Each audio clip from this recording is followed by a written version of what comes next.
আসসালামু আলাইকুম বন্ধুরা। আমি আগামীকালকে একটা দোকানে গেছি। আমি যখন এই মালগুলো খুঁজতেছিলাম তখন আমি একটা দোকানে ঢুকছি। তখন আমি দোকানে যাইয়া যখন কেচি আমি বলছি কেচি আছে নিউ মার্কেটের একটা দোকানে। তখন আমার এই কেচিটা দিয়েছে। ওই দোকানওয়ালাও দেখতে পারে। দেখলাম উনি বসে বসে টিকটক ভিডিও দেখতেছে। আমি যখন এই কেচিটার দাম চাইলাম আমার বললো 1250 টাকা। তো আমি বললাম ভাই এটা এত দাম কেন? কয় এটা আইস কেচি। আমি জিজ্ঞেস করলাম আইস কেচি মানে কি? কয় ফ্রিজে রাখলে দাঁড়াইবো এই যাবো সেই হইবো, এটা বলে।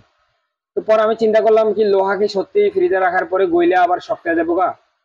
এই জিনিসটা বিশ্বাসযোগ্য? এটা কি বিজ্ঞান ভিত্তিক? যাক, ওর কথা বাদ দিলাম। কিন্তু এই মিশা কথাটা বলার দরকার কি? বলতে পারে এইটা ভালো স্টিল স্টিল দিয়ে বানাইছে, অথবা এটা কার্বন কার্বন লোহা দিয়ে বানাইছে, যে কোনো একটা বলতে পারে, কার্বন ফাইবার দিয়ে বানাইছে, সিরামিক কোডিং আছে, এগুলো কইতে পারে। কিন্তু ওই জিনিসটা বলার তো দরকার নাই। ওটা গেল। তারপরে এবার আমি বলি কেন আইস কেসি বলে। যখন আমরা আগের কেচিগুলা কাটতাম, ওই যে পুরান কেচি আছে নাকি দেখো তো একটা, পুরাতন আমলের যে কেচিটা ছিল না, এটা কাশ কাশ কাশ কাশ করে শব্দ করতো, শব্দ শোনাতেছি, এই যে কাশ কাশ করে শব্দ করতো।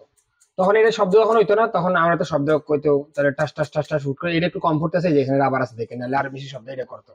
এটা বাদ দিলাম।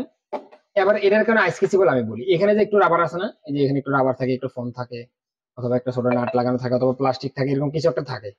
তখন যখন এটা দিয়ে এভাবে কাটে না, তখন ওই ঠাস ঠাস ঠাস ঠাস শব্দটা হয় না, মানে শব্দটা কিছুটা স্মুথ হয়ে যায়, সেজন্য এটা আইস কেসি বলা যায়। কিন্তু এটা ফ্রিজে রাখলে দাঁড়াইবো, এই ধরনের আজগবি কথা আমার কাছে মজা লাগলো না। এই যে এখানে তিনটা, আমি এই তিনটাই বিক্রি করি। আমি আইস কেসি বা আইস কেসি বলবো না, এটা মিছা কথা ভাই। এটা এটা কোনো বিজ্ঞানে চলে কোন? এটা একটা একটা ফাও কথা, ফাও কথা না। তা আপনারা এই ধরনের কেচি নিতে পারেন, কিন্তু আইস কেসি বললে আপনাদের বিশ্বাস করার দরকার নেই। আশা করি আমার কথা আপনারা বুঝতে পারছেন। এখানে যে কটা দেখা যাইতেছে আমি দাম বলে দিই, অনেকে দাম কমেন্টে দাম জিজ্ঞেস করে। এটা ভাই আইস কেসি না, ভালো লোহা দিয়ে বানাইছে, ভালো ডিজাইন করছে, এই কারণে ভালো দাম। এটা 380 টাকা, আর এগুলা পিস 400 টাকা, এগুলা জোর 800 টাকা করে। আইস কেচি মাইসে কাম করবে না। আর একটা জিনিস খেয়াল রাখবেন, এই ধরনের কেচি কোন সময় চুক্কা বানাবেন না। চুক্কা বানিয়ে দেখেন, এই কেচিটা খেয়াল করেন, যখন আমরা শান্তিতে যাই না আগাটা একবারে চুক্কা করে দেয়, তখন কিন্তু মানুষের শরীরে আমাদের হাতে কিন্তু এই যে হাতের এইসব জায়গায় কাটে যায়, এই যে এইসব জায়গায়। এই জিনিসটা খেয়াল রাখবেন। আমি আপনাদের বুঝাই দিলাম, দয়া করে আইস কেচি কয়া ধরা খায় না 2000 টাকা 3000 টাকা কেচির দাম চাই।